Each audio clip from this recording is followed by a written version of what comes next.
to Sherelle Dorsey, the founder and CEO of The Plug. Sherelle.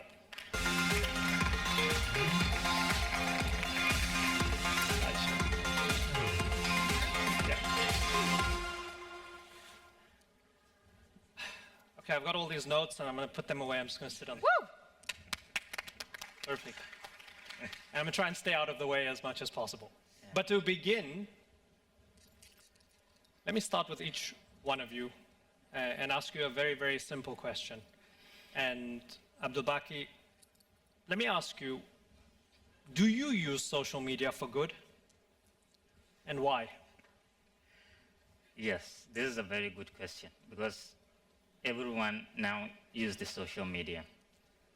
When the first session started about peace, all of them were talking about social media, activism, Gaza issue.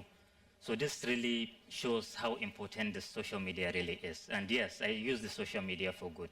Because first of all, I am a journalist, and part of the things that we do as journalists is we use it for our user-generated content, we use it for our social listening. And I, as a person, I also use it for good. Looking at recently what has been happening, especially about the Gaza issue, this is really a very important issue for everyone. I, first as a journalist, and secondly as a person, as an African, who at some point in our history were victims of colonialism, imperialism. So we really can connect to the war that is really happening in Gaza. And we are using our voice for good. And we are really, really concerned about what is happening, and we will never, ever keep quiet on this issue. So we use it for the truth. We use it to make sure that we hold power to account as journalists. And these are some of the most important things that we use the social media for currently. It's funny, I'm old enough to remember the time when Twitter just sort of started and Tahrir was happening and there was this utopianism and people were believing, oh, it's just going to be this democratizing force. All social media is going to be this democratizing force. And a lot of people, I guess, naively fail to realize that human nature is not quite like that, because power systems will smuggle themselves into it and take hold of it as well, and it becomes its own battleground and its own war. Amjad, we've seen you. Can I say something about your question, because it's just got me off guard, because I find myself not... We can replace the presenter as well if you need. I don't think I use social media for good. What do you use it for? I use it for bad. I didn't prepare this, but when you ask, it's a very obvious question, do you use social media for good? But I really find myself using social media for bad, because I find myself expressing our stories and our issues from the perspective of the bad person. Because you're a satirist. Exactly, yeah. Because to me, I'm always running away from being preachy. So I find myself wearing the shoes of the bad guy, and just to come out there and show you how ugly I am. And I think we need to use social media for bad as well, because the bad perspective is not getting enough attention. You need to see how bad it is in order to be what you're against. And that's what I'm trying to do. I'm the Israeli soldier who shot Shireen Abu Akleh. I'm the Israeli representative. I'm a soldier from, I'm an American soldier, did all kinds of atrocities in Iraq. I've been doing this all the time. Even for the Arabic language, I came out and I trashed the hell out of the Arabic language just to show people that this is what the people who trash Arabic language say. So let's use social media for bad, yeah. Is the good, the bad, and the ugly. Can I say something that's like completely different than all of this? Yeah. How about, like, for me personally, I don't believe in good and bad. Like, I think that those two definitions are incredibly limiting. You know, when I first started being on social media, the reason I even created a Facebook when I was a teenager was, one, because I was using my mom's Facebook and she kicked me off because she was like, you need to make your own. But I used it for what I called good deed opportunities, where we would share if somebody in the community needed something, or if there was a specific story we wanted to amplify. But I have found, especially in like months and years as I've been reflecting is that everybody has their own definition of good and bad. And so when we use like these really general terms, we're all talking about different things. So you'll ask me that question, do you use it for good? But every single person in this room defines good differently. So it doesn't matter what I say afterwards. So I try to be more intentional around like actually talking about this concept of good and bad, because I think like it's something that we need to unpack. I use social media personally for impact and for change, to connect people and to tell stories, and to be quite frank, especially now, to get people offline. Like, I think it's a platform where you'll catch people potentially if your algorithm allows you to. And then I'm like, okay, cool. Like, here's a story. This is what we can do offline. Here's like a community gathering. This is what we can do offline. Because I do think that like it has created such limiting perspective for who we are and who how we see people. It's interesting that you say that, because to the point of Tahrir earlier on, when the Mubarak regime choked the internet and cut off social media, you had people gathering in community centers and mosques and so on, sort of going back to that, face-to-face connecting. So, I mean, good, bad, we're all looking at this from perspectives. It's different perspectives, but also just qualitatively, this is a satirist who's trying to embody the other side in what he's doing, and you're embodying a more positive message, not satirizing the other side. Yeah, I mean, well, good. I mean, that's amazing that you. No matter how. That's fun. I feel like you just have fun with social media. Yeah, absolutely, yeah. Because you're like engaging with different perspective. Right.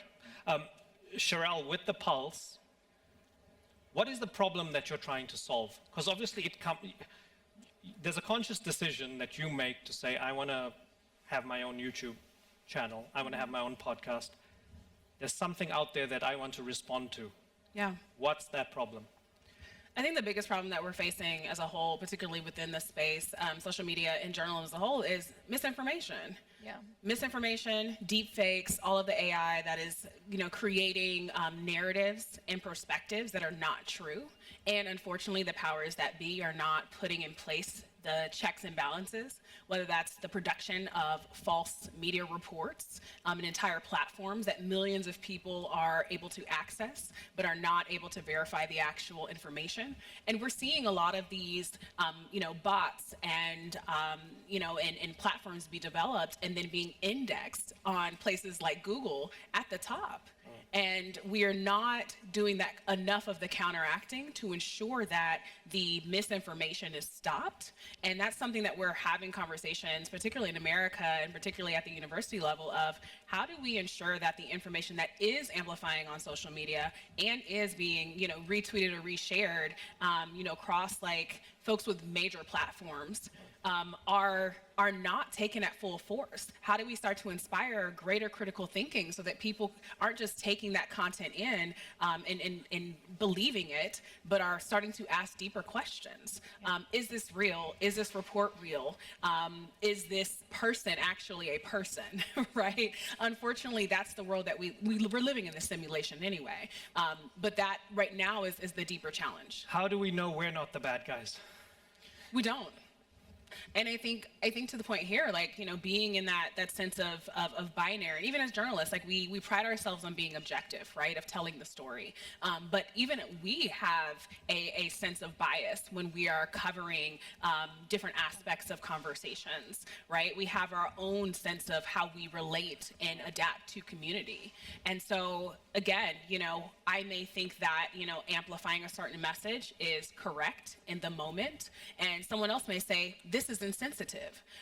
Especially as journalists, you sometimes don't have enough time to build a relationship with the person that you're interviewing. You don't have enough time to cover the sensitivities of what it's like to speak to someone whose entire family has been murdered. You're trying to capture a story. You don't get to build a relationship and sit with them in their living room and to see their tears and to wipe their tears away, right? You are trying to get information out as quickly as possible because news is traveling at the speed of light, right? And if you're trying to counteract misinformation and you're trying to get that story out, a lot of times you can't always double check for accuracy or veracity. And so I think that it's a tough job. It's a very tough job amid tools that are working against the narrative, but then also tools that are working for it. And so I think that when we expand that definition and we expand outside of the binary and we say, hey, at the end of the day, we're people and we're doing the best that we can. And when we get it wrong, we then have the responsibility of going back to re-edit and to say that, hey, we got this wrong. And and our responsibility to our community is to say, you know, we want to apologize. We did not fully understand what was happening here. And taking, I think, that humanistic approach, it also helps us to take a step back and not be fully ran by the algorithms or the robots, and being able to kind of fight back against, you know, the tools that are telling us how we're supposed to digest and process all of the information we're getting on a 24-hour basis. Slaves to the algorithm. The algorithm is like the Kaiser Soze of all of this, because we sort of know what it does and what it means, but we don't quite know what it does and what it means. And we know the fruits of it in the sense that we know that if we choose a tribe, you pick a tribe and you feed that tribe and you, I don't know, pummel your enemies or whatever, you choose a particular angle or narrative, you're probably going to get more clicks. You're probably going to find the algorithm pushing yourself more and more in the direction of getting a bigger following. I don't know who gave the analogy. Somebody gave the analogy, somebody much smarter than I am, saying that human nature is such that if there's a traffic accident on the side of the road, you're naturally going to stop and look. It might not be because you're a bad person, it's just that curiosity, no matter how grotesque it is as well. The problem with the algorithm is the algorithm, especially from the consumer point of view or somebody scrolling through, the algorithm notices you stopping and observing the traffic crash with dead bodies and whatever, and it thinks, oh, that's a good thing because it caught your attention. So it creates more crashes. It creates more accidents for you. How do you do what you do, earn a living as a result of it? And maybe Amjad, I can ask you this, while not being drawn towards the enticing element of more fame, more money via feeding that algorithm? I think I got lucky at one point when I was making these videos when I tried to impersonate the bad guys. And I think sometimes the algorithm does believe that I am the other guy. So I kind of got away, you know. So it puts your content in a more diverse field, perhaps. Exactly. Like when a lot of people these days specifically, you know how it is, like you spelled Gaza in a different way, so the algorithm does not attack you or attack your post. But if the algorithm believes that you are from the other side, then it will deal with it differently. I think I got lucky in that sense that the algorithm thinks that I'm something else, so it's not treating me the way it's treating the people who portray the same message that I'm trying to put out. So I got lucky in that sense. And it gives them an opportunity, or, you know, whatever's the other side, an opportunity to encounter your video, and perhaps you get to change. Yes, even the audience is sometimes like, are you with us or against us? but luckily they got the message. Either with us or the terrorists. Yeah. George W. Bush. Abdulbaki, you have experience in sort of Hausa language, English language, different markets, different. It's interesting. I mean, how does it work across these different markets, different cultures, languages? Do you find you have to cater your message differently when you have a Nigerian audience in the Hausa language compared to when you're doing something that you want the broader English language audience to consume? Tell me about that. Yeah, so there are two different things. When you're trying to reach out to the larger audience, there are simple ways to do it, and we have seen a lot of ways that people have evolved using these means. Some of them we have seen, like for TikTok example, for Kabi, doing simple things that really relates to the generality of people. He has never spoken to anybody in any of his videos. They are just simple things that people do, and he's been able to reach out to more people. When it is more specific to more people, like the Hausa people that you're talking about, it really has to be more deliberate, and you really have to get to know the people, and then the platforms that people are using.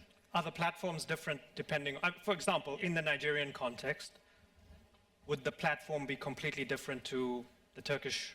Absolutely. Yeah. Like for the Hausa, which I have more experience, I can tell you that most of these platforms, especially the visual platforms, are evolving platforms.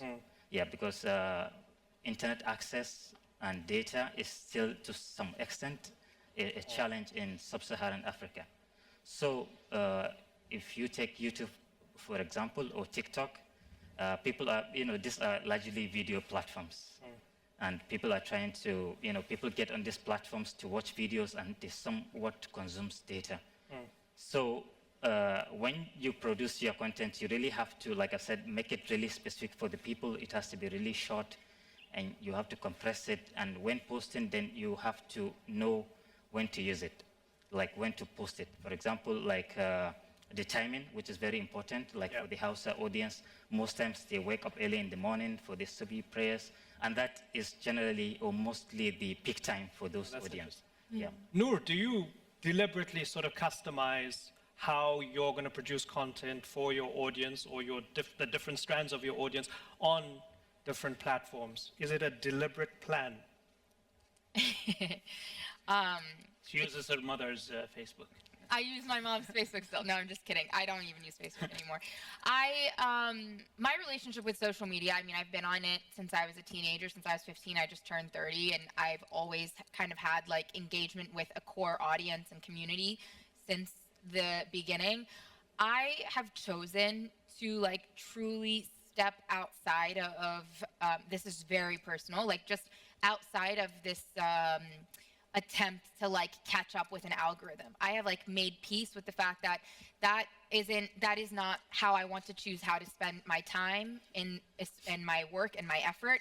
I have a very intuitive approach actually to social media. So when I feel something, like when I feel a message, when I feel a story, when I feel something I want to write, I literally just take the time to do it in that moment. And that has always resulted in not only the most engagement, but the most like connection from a truly community-oriented place.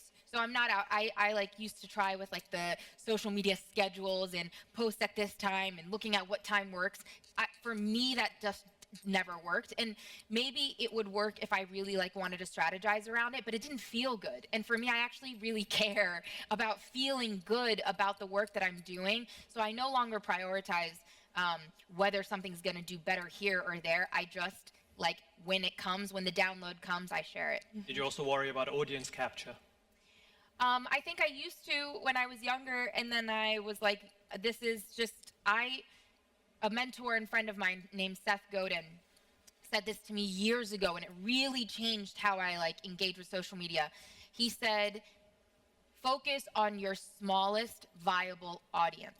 That means what is the smallest group of people that you can focus on being of service to that will allow you to continue to do the work that you're doing. So I focus on my smallest viable audience. I like engage with people that I know now.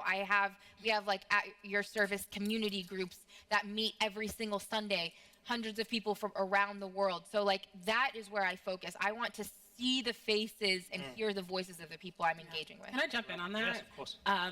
I think very similarly, much more intuitive. I'm a big fan of doing your work in public and bringing your audience to you. Yes. I think anytime that like, Instagram is down or, Twitter is down or whatever's happening with the servers, there's always this narrative of you cannot build your entire audience on these platforms. So one of the things that I've always focused on is building community outside of social media. So I push people into my newsletter. Yeah. And we're able to engage there. And there are people who for the last, 5 or 6 years have been following. And so when you talk about that, that minimum viable audience, there are people who, if they follow your work, they are following you and they are bought in completely, and they're going to be champions for your work. Yeah. And if you're putting out quality, you're putting out things that are your signature, that people know that you're passionate about. So for instance, we had so many like data visualizations go viral as part of stories that we were developing. We would put out, hey, like we're creating this database. Can you tag people that we should be, paying attention to? So making it so interactive and engaging, it's not just us feeding people information. It's a conversation. It's a building of community. And then we push that community into our own coffers. So that way, if Facebook or Twitter or TikTok or what have you, which it may get banned in the US, may not, we are not 1000% reliant on those particular communities, and you can grow your audience almost on a digital grassroots level by just paying attention to those needs and being so authentic and so passionate and deliberately creating the kind of insights and information that are valuable to the audience that you are catering toward. Yeah.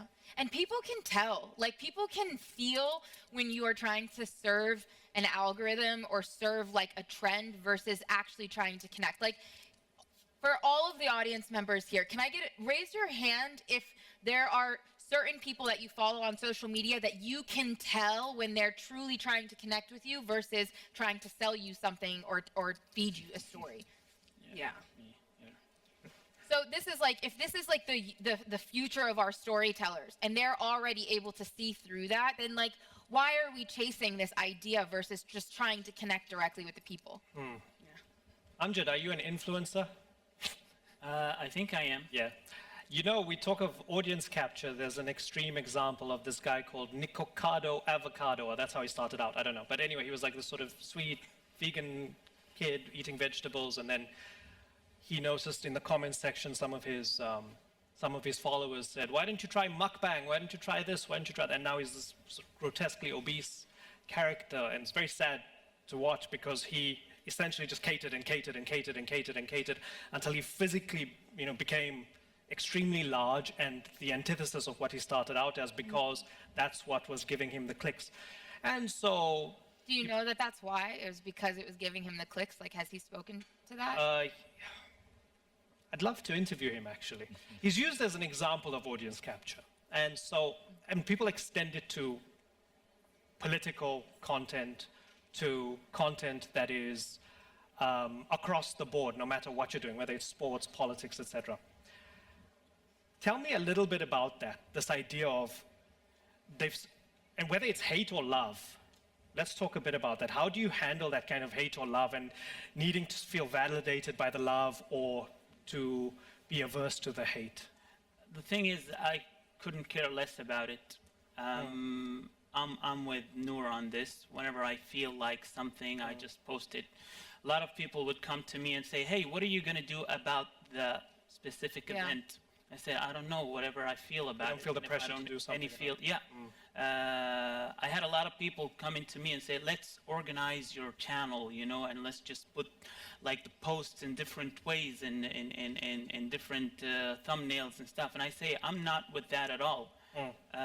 Because there's something I always like to say, that audiences are like children. They just want to listen to a good story. It doesn't matter what it looks like. It doesn't matter. So if you feel something about it and you just want to go out and tell it, people will catch that feeling. The audience is very smart in a way that we really underestimate. We think, they're not going to get it, but they do get it. They do get that you're just doing this as a task, as something you need to check off your checklist, or it's something that you really feel that you want to talk about. Can I give an example? Sure. When Shireen Abu Akleh was murdered, I'm not big into politics. Like, I didn't grow up watching news on Al Jazeera, but Shireen Abu Akleh, since I was very little, it's always been in my ear, Shireen Abu Akleh, Palestine, Shireen Abu Akleh, Janine, whatever. I had a very strong emotional feeling about it. Like, she died and I felt like this person has been with me my entire childhood. And that was the first time I did something impersonating the bad person, because I felt I want to go out and tell people how the guy who actually shot her, how he felt, because that's what I was feeling. What would go through your mind to shoot a journalist wearing press and a journalist helmet? Oh. And people connected to that. I was afraid that people are going to say, "Hey, are you really justifying the killing of Shireen Abu Akleh?" But because that's what I felt, that's how I was feeling. People connected and related to that.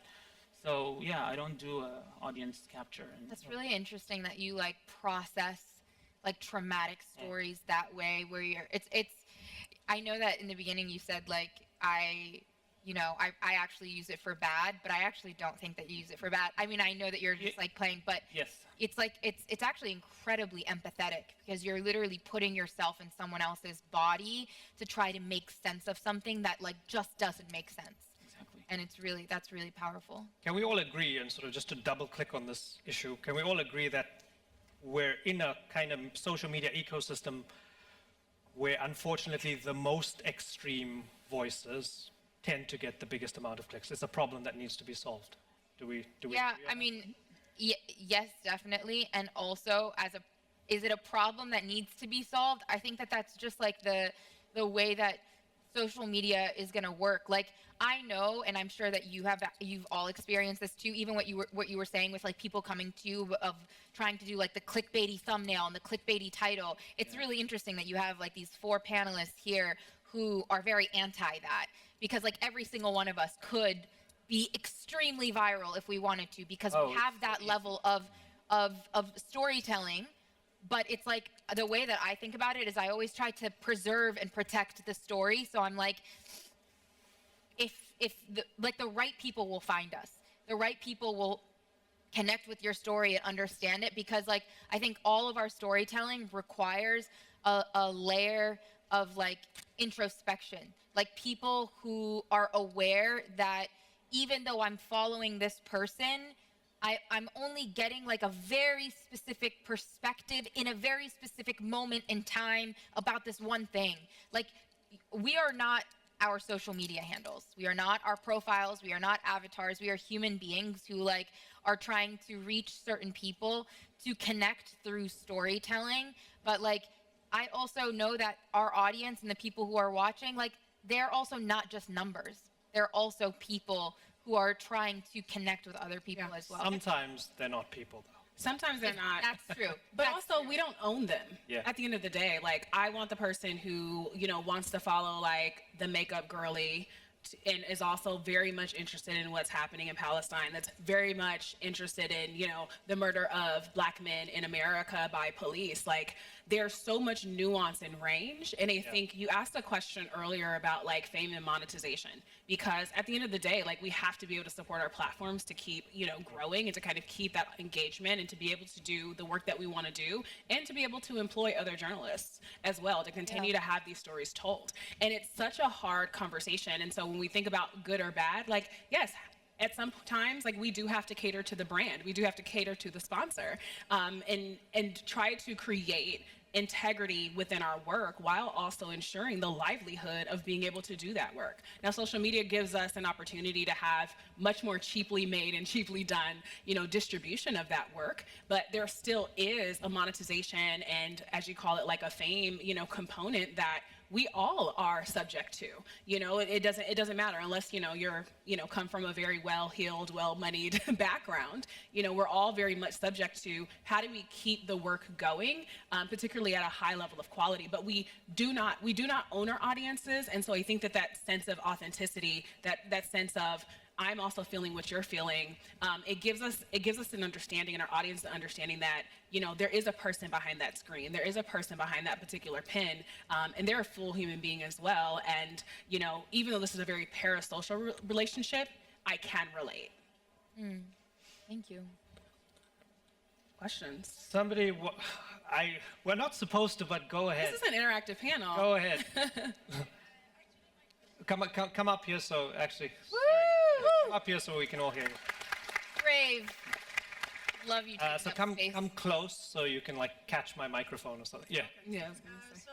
As a content creators, or if you like to call yourselves influencers, I always have this question in my mind: is that the influencer responsibility or the audience responsibility? The content they see, like for example, in the Middle East, we have a lot of influencers.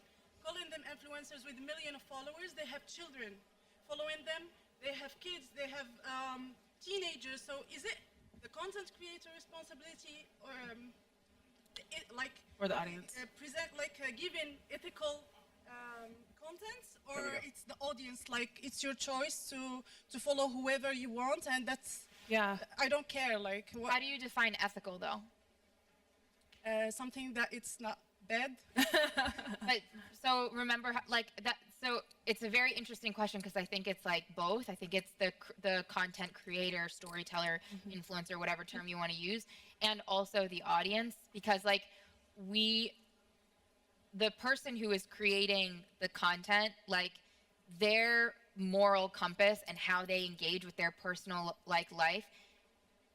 I think as long as they are in their truth, like the audience is also responsible for choosing to follow someone or to not follow someone. And if it's children we're talking about, like it's really hard to, I don't know, I wouldn't be able to think about like children are seeing this, so I'm not going to investigate the sex trade. Like that's the kind of work that I'm doing. But I think that for the person who is telling the story, like we have a responsibility to tell the truth and to be in alignment and clear and transparent about our moral compass. Yeah. So can I say thank you for coming up, first of all. Can I say that I don't identify as an influencer. I think an influencer, a content creator, and a journalist are very distinctive things. Yeah. And so when I look at content creators, I look at the motivation behind what they're sharing, right? You become a content creator to build a business for yourself that's motivated by ads, right? One of the best things that did happen on social media was content creators legally having to say that this is an ad, depending on the product that they're selling. Now, for each of these particular roles, I think it's a cop-out to put it all on the audience. I think it's a cop-out to say, hey, I'm just doing what I'm doing. I think that you do have a responsibility to your audience. I think you have a responsibility to protect children. I don't think that children should be on social media, quite frankly. I think there's... Teenagers, like not... And teenagers, right. Social media is the worst place for teenagers. I think part of the conversation we're gonna have is on data and privacy. Literally, social media is making teenagers depressed. There's so much comparison. There's higher suicide rates. I think you need to be of a Only certain age. teenagers? Everyone, but particularly young girls. I mean, the studies that are coming out on the impact, the mental health issues of young girls on Facebook is absolutely diabolical. So I think that there's gonna have to be more controls. But in terms of responsibility, hell yes. So I think Absolutely. that's why mainly now they are blocking and unfollowing a lot of content creators. So somehow it's also a responsibility of you, if you are calling yourself influencer, let's not talk about who are calling themselves content creators. Yeah. So absolutely. as a... But I think it's also a community conversation. Like the fact that you're coming up here and asking about it and we're all in conversation. Like, for example, with teenagers, like especially teen girls on social media, like I have a teen sister who has no social media, but also that's because like I've been talking to her about social media since she was a child. And like whenever she would show me something that she would see, I would literally tell her, that's not real, that's not whatever, that person is getting paid by this brand. And every time I see like young people on it, like I try to create space for that conversation. So I don't think it's just like the creator and the audience. I think like social media clearly plays a huge role in so many of our lives, and we need to keep an open conversation without shame, without like animosity, and that conversation is intertwined with mental health. I think we need more shame. And I think There's a lot of shame. clearly it is. There's a lot of shame. I'm not a fan of shame. Because there is the social networks, there are the content creators and the users, and everybody is trying to capture the attention of the audience. So if the audience can take that responsibility of making sure there is sanity, and by reporting and by not following all of those bad practices, then definitely there is going to be a change, because everybody It's a is trying half to responsibility. We are responsible for we are following, and also influencers and content. And you are the ones that gives this power to the influencers. That's a great one. Yeah. Thank you. Okay, thanks. Thank What's you. your name? Thank you for the question. My name is Nuha, and I'm a Moroccan content creator, by the way. So that's Woo! Thanks for joining. All right. Thanks for coming. Interesting points made about mental health, especially among young girls. I mean, I know, Amjad, I know the point you're making also. We all get our uncles forwarding us stuff on WhatsApp. It's pretty insane, every morning.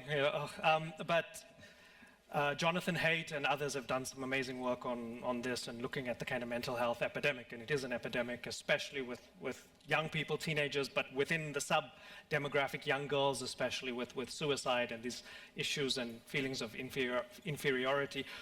I was given the 5-minute sign by Minkailu about 3 minutes ago, so now it's down to 2, so as we wrap up, because people are hungry, as we wrap up, to kind of bring it all the way back to the good-bad dichotomy, with all of that in mind, with the fact that governments are involved in social media, usually sometimes wielding power, pretending to be personable and individual and all of that, the fact that people are going crazy in terms of their mental health, in terms of some of the social media that they consume, the fact that it's this big tribal mess of a train wreck of people warring online.